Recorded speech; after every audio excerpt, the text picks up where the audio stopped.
Esta es la noche en el continente americano. Cuando amanece en Europa y cae la tarde en Asia. Así cae la noche en el continente americano y transcurre la mañana y la tarde en el resto del mundo. La noche bajo la dirección de Claudia Gurizati. Hechos de paz versus actos de terror. Al mismo tiempo que el presidente colombiano Juan Manuel Santos persiste en su intención de adelantar diálogos de paz, las FARC arremeten nuevamente con acciones criminales. El asesinato de los humildes soldados y policías en Arauca es que la guerrilla de las FARC está disparando contra la paz. En momentos en que Colombia celebraba su fiesta patria, 19 militares fueron masacrados vilmente por la organización terrorista. 2 cuerpos recibieron disparos a corta distancia en el cráneo y un cuerpo recibió a corta distancia un disparo en el tórax. El escepticismo crece en la opinión porque pese a que las FARC se comprometieron a cesar la práctica del secuestro desde el mes pasado, mantienen en su poder a un exmilitar estadounidense. Estos señores de las FARC, violando en forma flagrante el compromiso que hicieron al comienzo de las conversaciones, mantienen secuestrado a un ciudadano norteamericano.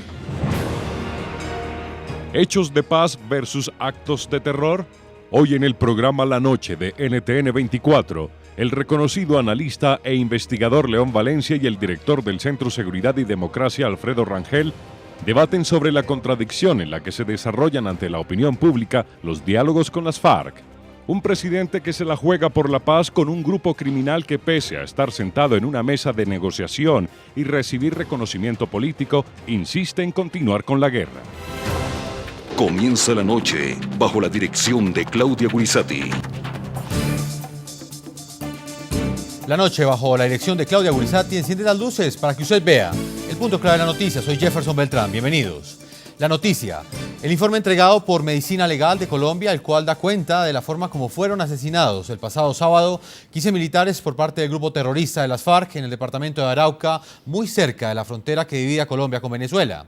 Los médicos forenses llegaron a la conclusión que 3 de los uniformados recibieron mortales disparos a corta distancia.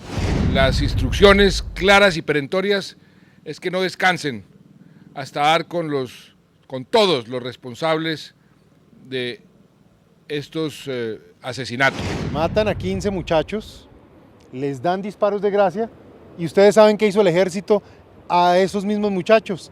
A 12 de ellos, 5 de ellos heridos, les prestaron atención médica. Fueron proyectiles de arma de fuego de alta y de baja velocidad. 2 cuerpos recibieron disparos a corta distancia en el cráneo y un cuerpo recibió a corta distancia un disparo en el tórax.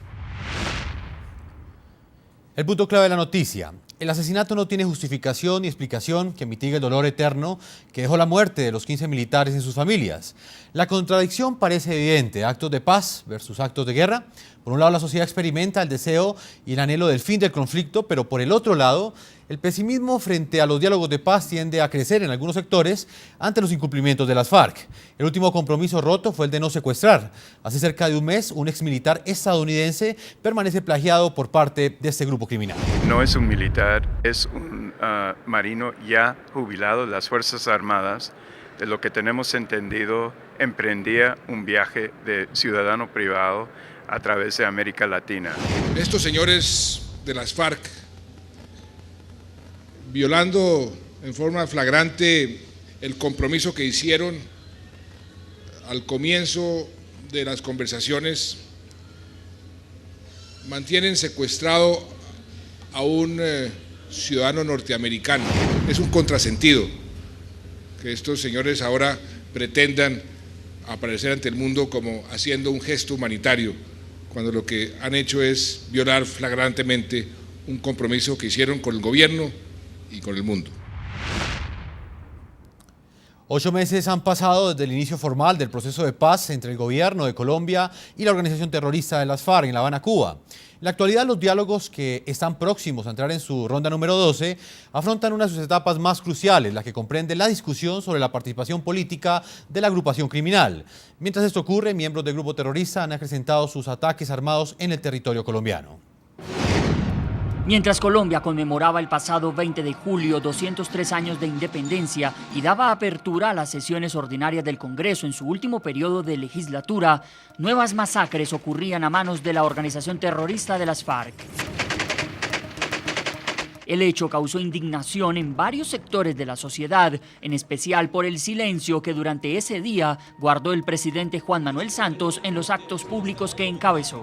Yo, Juan Manuel Santos, con la esperanza de 47 millones de colombianos en mi corazón, me la juego por la paz. Juan Lozano, senador colombiano.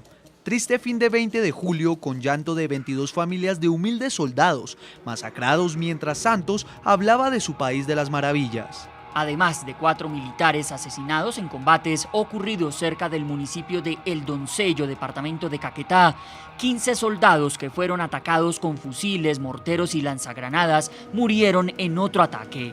El epicentro del múltiple crimen fue la zona rural de Fortul, localidad del departamento de Arauca, oriente de Colombia.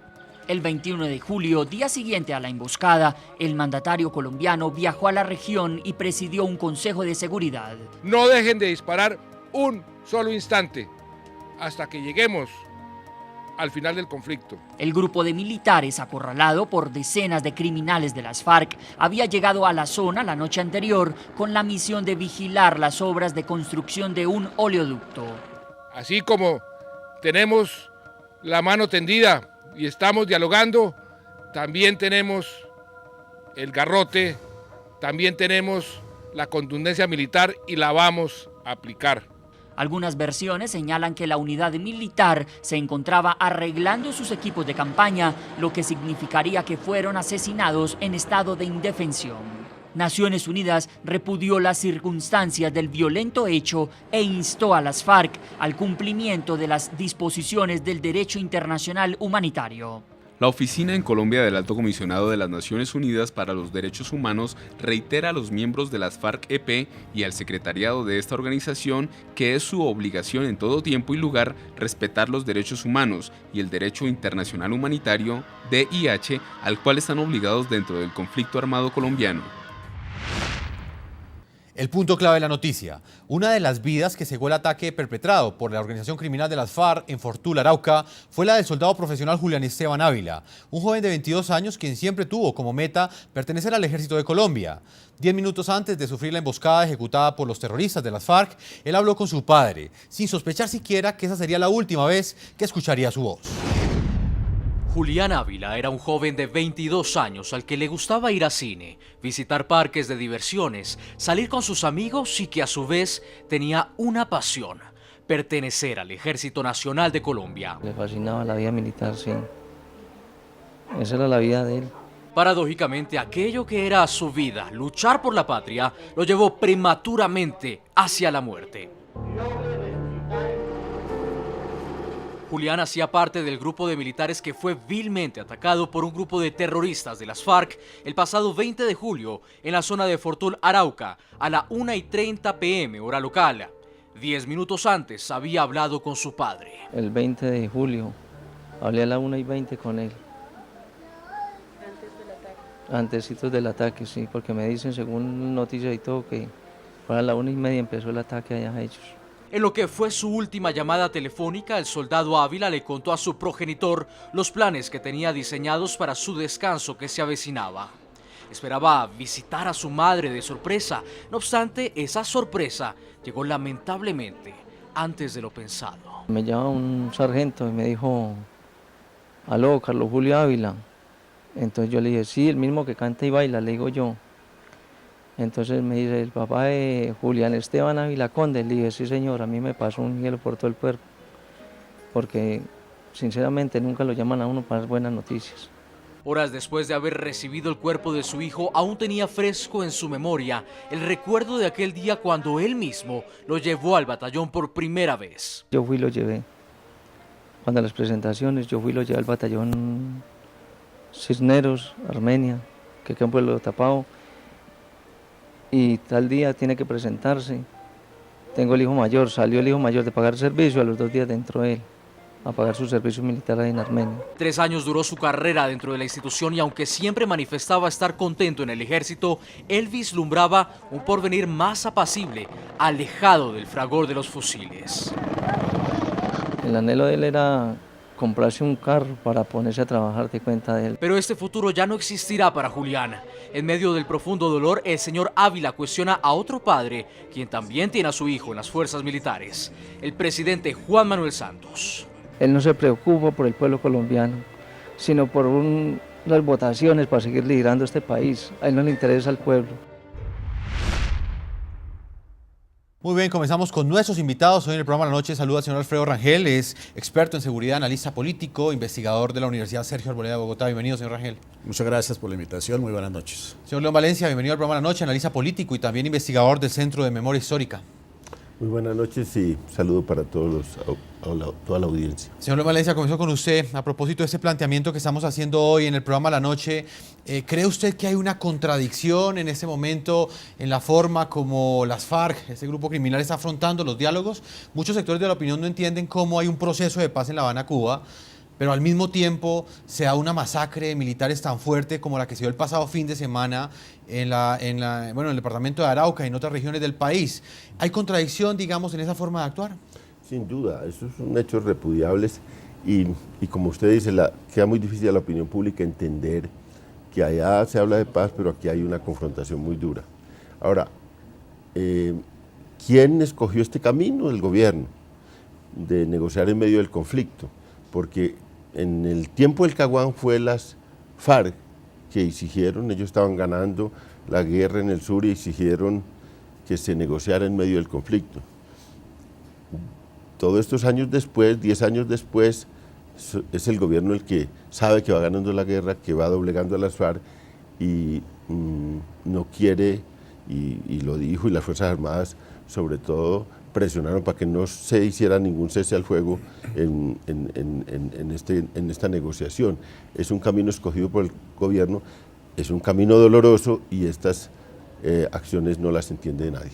Señor Rangel, ¿fue un camino elegido por el Estado colombiano, por el gobierno del presidente Juan Manuel Santos para plantear esta negociación o debió haber exigido, y quizás como muchos sectores en Colombia también lo analizan así, uno de ellos, el que usted representa, que debió haber un cese de hostilidades unilateral, que únicamente fuese exigido a las FARC y no al Estado?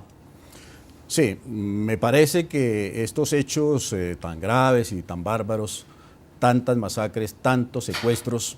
Aclaro que el secuestrado por las FARC no es solamente un norteamericano, hay 21 ciudadanos colombianos secuestrados en los últimos 6 meses por la guerrilla de las FARC, según los datos del Ministerio de Defensa. Los atentados contra la infraestructura, el reclutamiento de menores que no cesa, etcétera, etcétera. Eso crea un pésimo ambiente a las negociaciones de paz y deslegitima estos intentos de diálogo. Me parece que lo correcto hubiera sido exigirle a la guerrilla de las FARC como un requisito para la concesión que le hace el Estado para negociar con ella, que suspendiera previamente, de manera unilateral, todas sus acciones terroristas y bárbaras contra la sociedad civil y contra el Estado como requisito fundamental para iniciar unas conversaciones de paz. Aquí se están repitiendo los errores del pasado.